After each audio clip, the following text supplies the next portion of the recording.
এর কোনো দাম নেই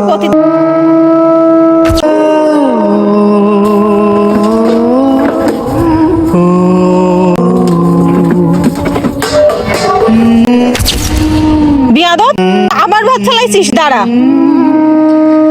টাকা বাড়ি আনতে কষ্ট হয় না ভাতের কোনো দাম কি রে আমার ছেলের মনে হচ্ছে মারতেছে।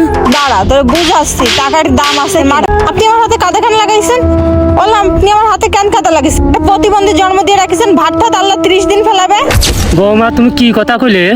প্রতিবন্ধী কেউ ইচ্ছে করে বানায়, আল্লাহ দিয়েছে তাই বলে তুমি এরকম করে মারবা? মারিসি বেশ করিসি আপনি মাঠের থেকে এসে কাঁদা সহ আমার হাত দিয়ে কেন ধরলেন?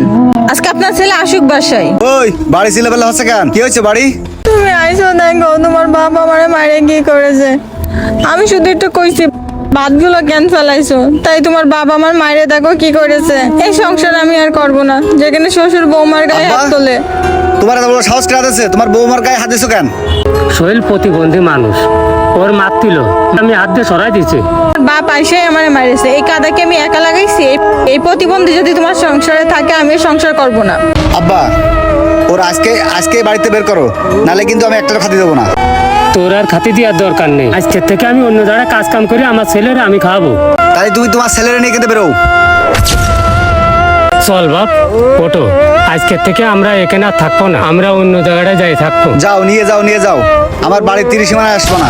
ঠিক আছে থাক, তোর বউ নিয়ে তুই এখানে থাক। এই চলো আমরা ঘরে যাই। আস্তে আস্তে আসো। নাসির ভাই বাড়িতে আছেন? আবার অসময় ডাকতেছে। এই কে? ও মাসুম ভাই। নাসির ভাই শুনলাম আপনার কাজের লোক লাগবে, আমি কাজ করবো আপনার এখানে, রাখবেন আমারে? ও কাজ করবেন তো? আমার একটা কাজের লোক দরকার ছিল, রাখবো। ভাই আমার টাকা পয়সা দিয়া লাগবে না, শুধু আমাদের একবেলা খাতে দিলেই হবে আর একটু শোয়ার জায়গা। আচ্ছা ঠিক আছে, তো চলেন।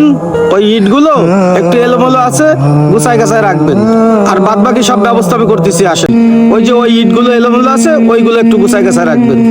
বাপ তুমি এখানে বসো, এখান থেকে কোথাও যাবা না। তাহলে আপনারা কাজ করেন, আমি একটু বাজারের থেকে ঘুরে আসি। কি করবো এই প্রতিবন্ধী ছেলে নিয়ে?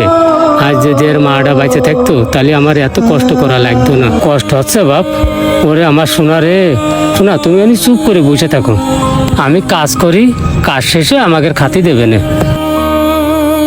দাঁড়াও খাবার আনতেছে, তোমার খাতি দিচ্ছে। নাও, এখনো রান্না বাড়া হয়নি তো, আপাতত এই পান্তা ভাতটা খেয়ে কাজ কাম করো, তারপরে গরম পাক যখনই তারপরে দিবানি। এই দেখো বাসার পরিবেশটা দেখছো, কত সুন্দর নিরিবিলি পরিবেশ। কিন্তু আমার তো একটা